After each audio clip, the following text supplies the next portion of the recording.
Hallelujah. Amen. So shortly, I want to speak to you a few minutes about celebrating fathers.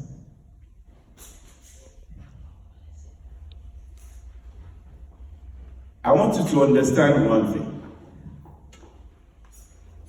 Father's Day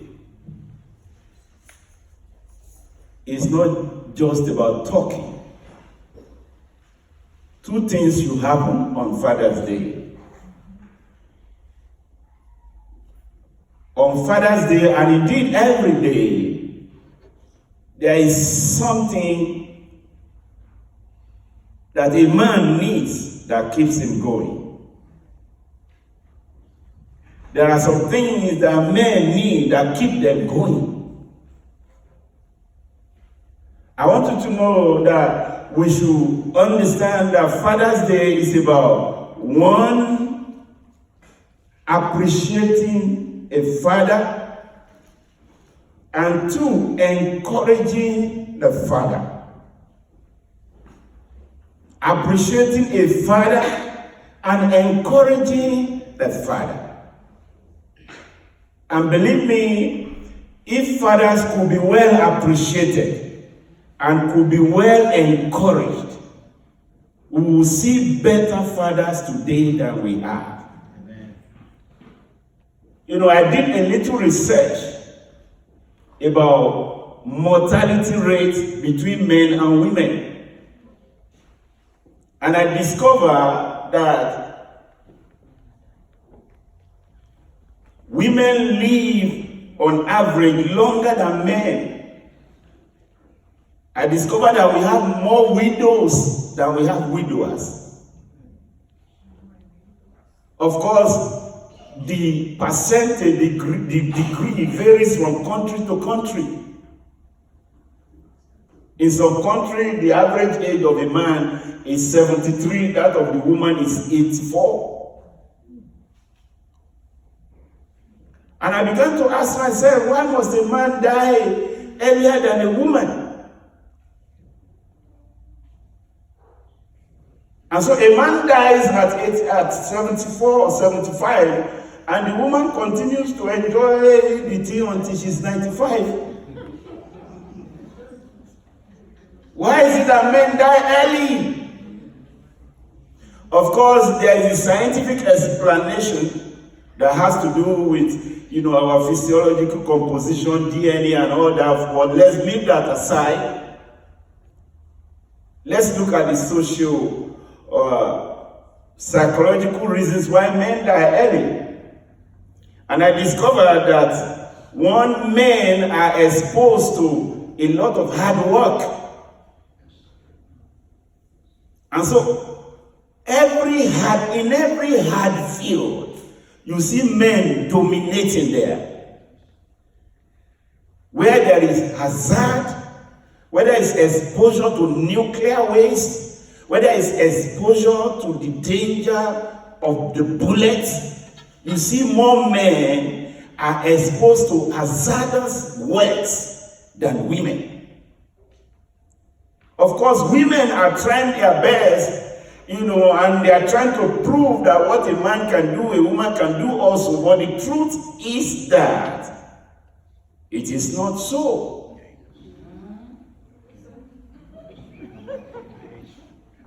Hallelujah. Amen. And so we have more men exposed to physically exerting jobs than women. It is even nowadays that you see women being allowed to do certain jobs. Before, some of the jobs were no-go areas for women. So we see men physically exerting themselves more than women. And so they grow weaker faster than the women. And so they die earlier than the women. Secondly, I discovered that women seek beauty. A woman is concerned more about beauty. A man is more concerned about strength, about power. And so while the woman is working to look beautiful and look healthy. The man is working to be strong and be powerful. And for this reason, more women pay attention to their health than men. More women visit the doctors than men. In fact, in today's world, there are some things a man will complain about, and the woman will look at him as like, are you a man? How can a man be talking about headache all the time? We seem to believe that when men complain about pain, he is less of a man. The women seek beauty, and because they seek beauty, they pay attention to their body. They pay attention to their health. While men are more careless about their health, they only want strength, they only want power. Number 3. I have discovered that men are driven by their ego. I want to show that I'm a man. Even when everything is empty, you know you don't have the strength. But because you are driven by your ego, you want to still show that I'm a man. You want to show that I'm the man in this house. I'm the husband in this house. I'm the one that paid your dowry. And so men are driven by their ego. And because they are driven by their ego, they are ready to do everything to prove to women that they are men. And oftentimes we overdo. We over-exert ourselves. Can I tell you this?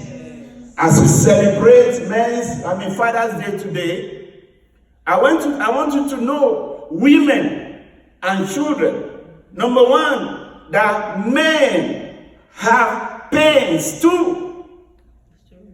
Men have pains too. It does not mean that because a man is a man, then he's immune to pain. Men have pains too. I read a message that a pastor friend of mine sent to me about a woman who went to work, left the husband at home, but when I went to work, she remembered that she forgot something at home. And then she went back home, parked her car, and went back through the back door, like, I want my husband to I don't want him to know that I've come. And then when she entered the house, and then she heard the sound of weeping from their bedroom. And she went closer to the bedroom. It was her husband crying. It was her husband saying, Father, Lord, please help me. Help me, I want to take care of my wife and children.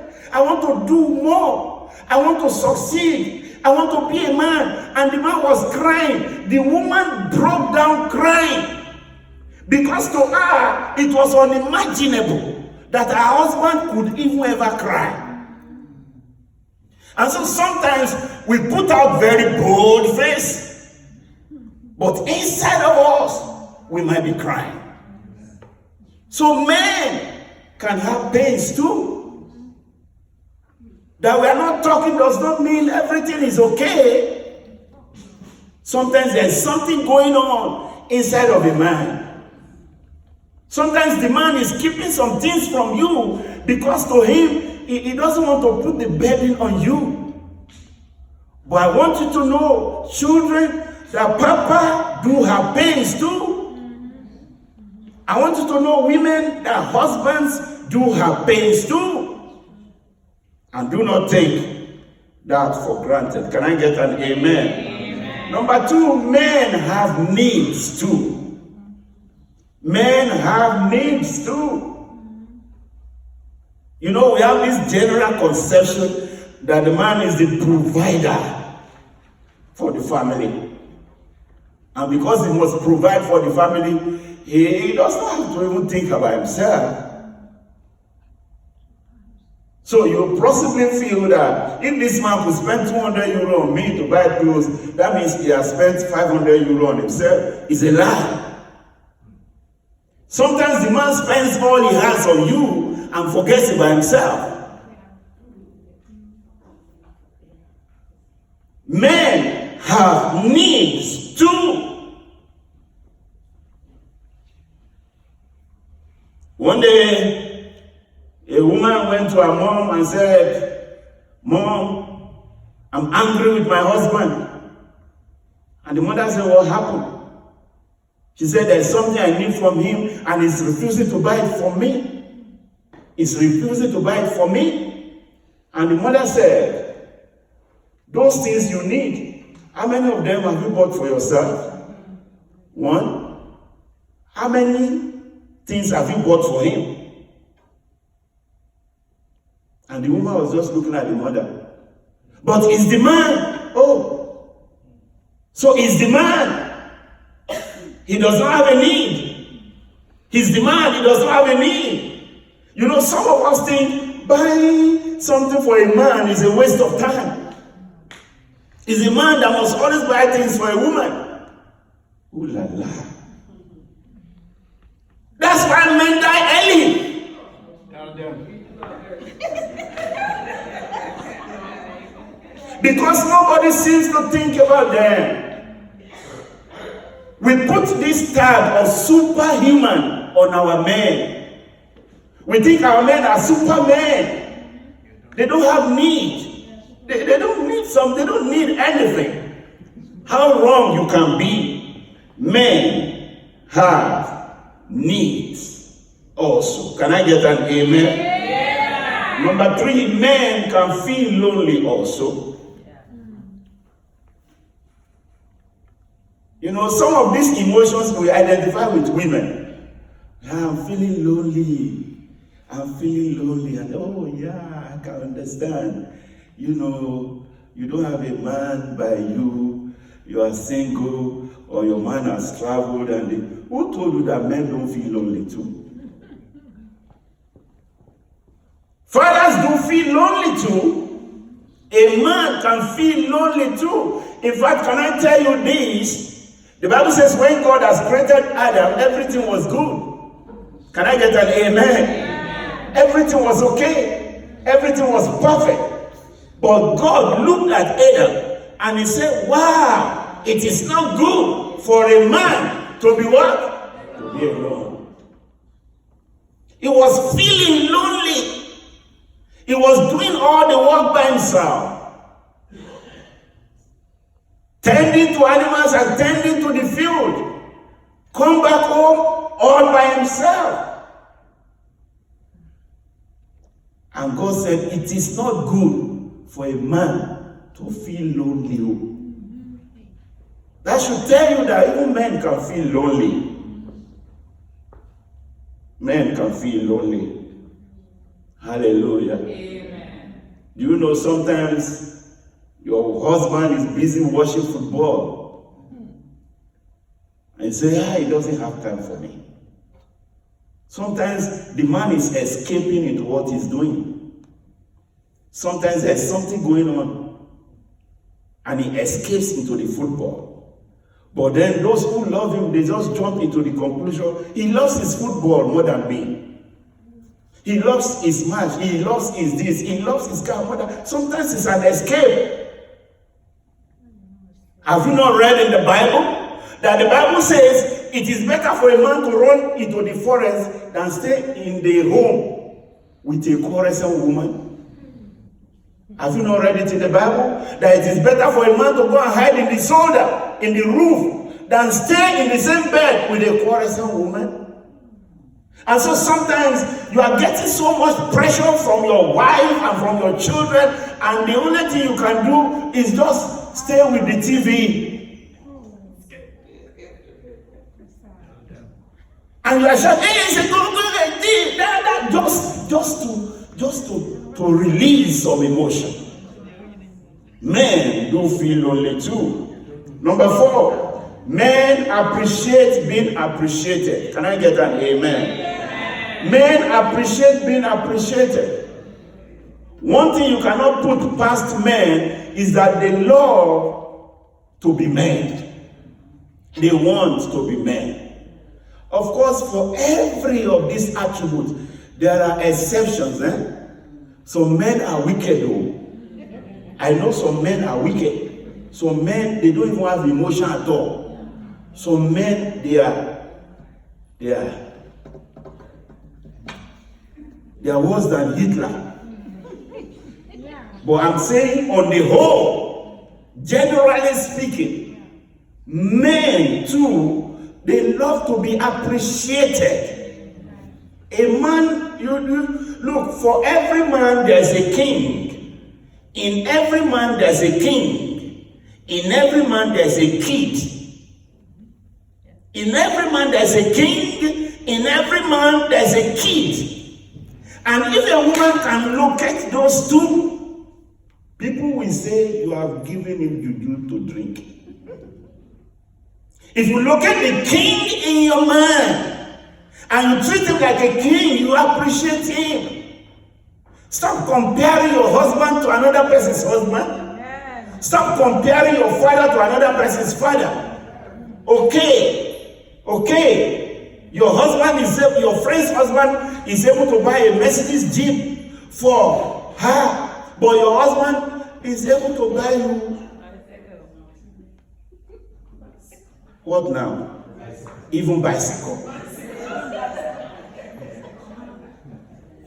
Hallelujah, somebody. Sometimes the man gives much more than he has just to make you happy.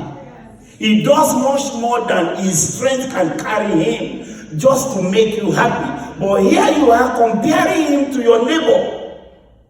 After all, the husband of Jessica bought him a sports car yesterday. Hold your tongue! Hello. Appreciate your man. Yeah. Children, appreciate your father. It's a tonic that keeps us going. And I'm telling you that most men, they feel like I've had enough. You know, when a man comes to a point in his life and he begins to say, when he's alone, look at the people I'm struggling for. Look at the people I'm fighting for. Look at the woman I'm spending my life for. Look at the children I'm dying for. Look at the way they are treating me. Look at the way they don't even appreciate anything. When a man begins to complain thus, the man has begun to die. A man loves to be appreciated. And I pray that from today we will learn to appreciate our fathers. Amen. That it may be well with us. Amen. Hallelujah. Amen. Men love to be helped. Stop calling men superhero. Men love to be what? Helped. Men love to be what? Helped. Sometimes your man has to carry something. You know that thing is heavy. You know. And then you will go and sit down, you will cross your leg, take a magazine or be busy with your phone, and the man is struggling, he's sweating to carry that thing. You cannot even give him a hand. You say, after all, it's the man.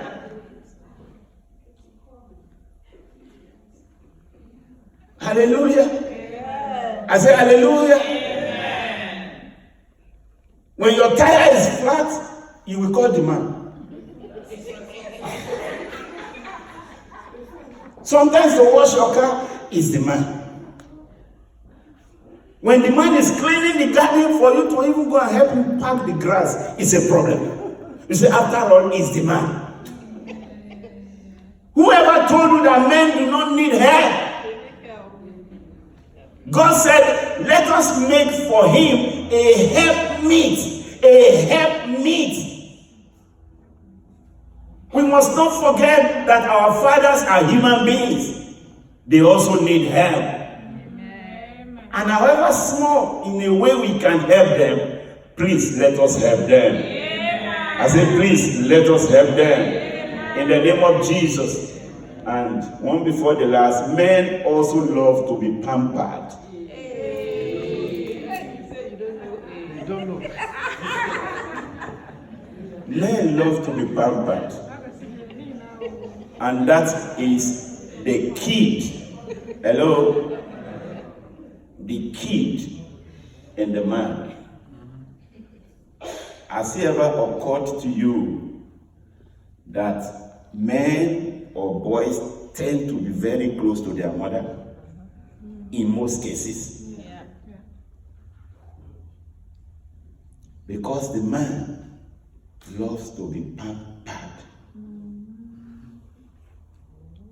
But we just take it for granted that it is the girl, it is the boy, it is the woman, it is the wife that loves to be pampered. He's not pampering me. He doesn't even show that he cares. He doesn't even touch me. He doesn't even hug me. He doesn't even kiss me. Why can't you go and kiss him? What is wrong with you? That man sitting down there has emotions also. He loves to be pampered also. I don't know where you have read it in the Bible that it is only a man that must buy gifts for the woman. And when it's your wedding day and the man has forgotten to hug you or give you a gift on your own wedding or between the two of you, it's not his wedding day, our wedding day. And then in the evening, yes, I know you will not remember our wedding day. I know you will not even give me a hug. I know. What is wrong with you? It is our wedding day. If he does not remember, why can't you remember? Hallelujah, somebody. Amen. I say, hallelujah, somebody. Amen. What is wrong in preparing, booking a dinner ahead of your anniversary? You as a woman. What is wrong in surprising your husband? Children, what is wrong in surprising your father once in a while? That dad, we have booked something beautiful for you. What is wrong with taking a father to dinner? What is wrong with taking a husband to dinner? What is wrong? They don't do. So you think, man, and that's why I told you this hug, you hug a woman, happy Father's Day, and all those things. The man might be playing anger, but there's something he's chemistry. There's something in him that is appreciating, that loves it. A man he loves to be pampered. Hallelujah. I say hallelujah.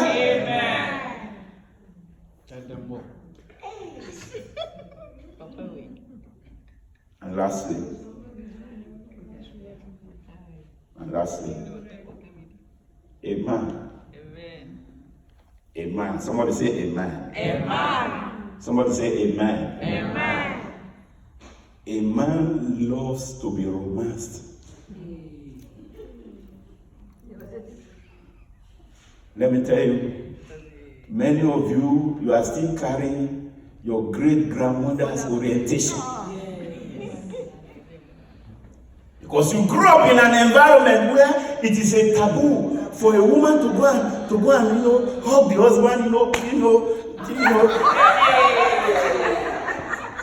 make him feel, come on, baby, come on, rise up, I need you now. We think it's a taboo for a woman to romance a man.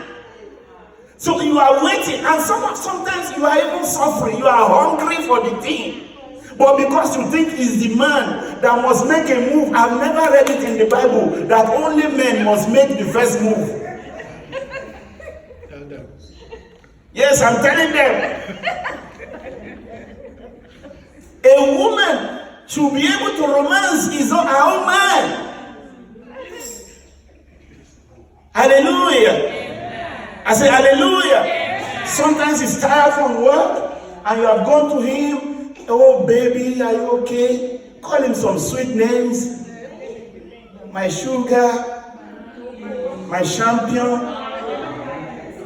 my Lord. Is everything okay? How did it go at work today? For some of you, I know when you begin to say that, the man is already afraid. I don't know what she wants again. Because it is only when you need something from him that you will baby him.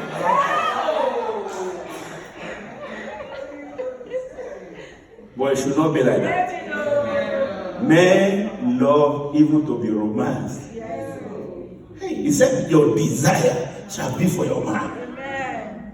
Come on, go on, you hug your man. Kiss your man.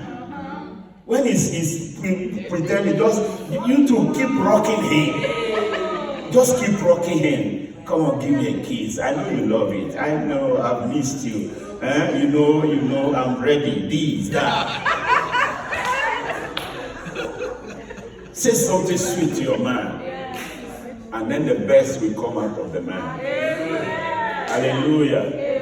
Now, if we deal with our men with understanding, if we don't put them under too much pressure, I want you to know that the strength of your man, when he was 40, when he was 30, may not be the same now that he's 50 or 60 something.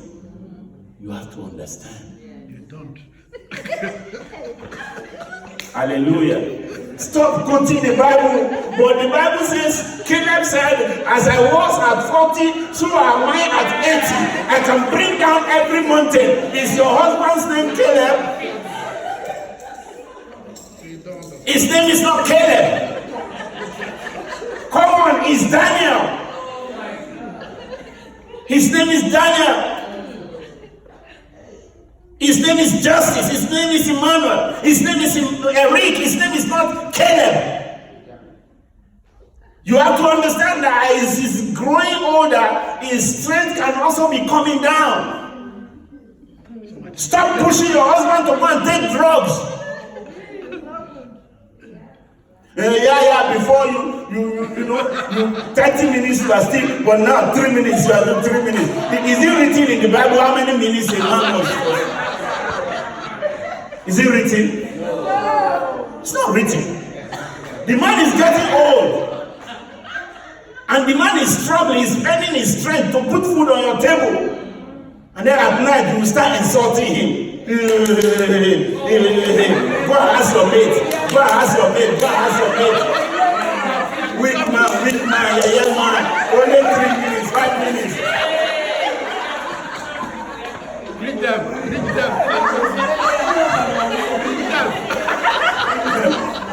Oh, Jesus.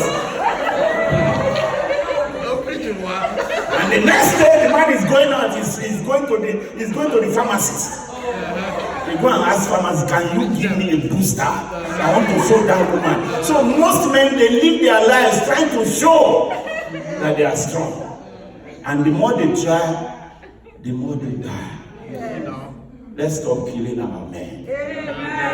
Let's start appreciating them. Let's stop pressurizing them. Let's start helping them. However little it may be, please appreciate it. I say, please appreciate it. Romance them, hug them, kiss them. Parents, hug your father. Appreciate your father. Thank you, Dad, for everything. Don't say, Dad, you have. So is this telephone that is pure water? My friend uses iPhone. Shut up. Do you know what it means to get money? And some of you, when you start getting your own money, then you will hold the money like this. You don't want to release. Then you should be able to remember what Papa has to go through in order to put that money in your hand. Please appreciate them. I say appreciate them. Stop killing them. Stop pressurizing them. Stop disappointing them. Stop discouraging them. Let our men live longer. In the name of Jesus. Thank you, Heavenly Father. We give you praise. Shall we rise to our feet as I invite all the men even to come to the front? Hallelujah. Hallelujah.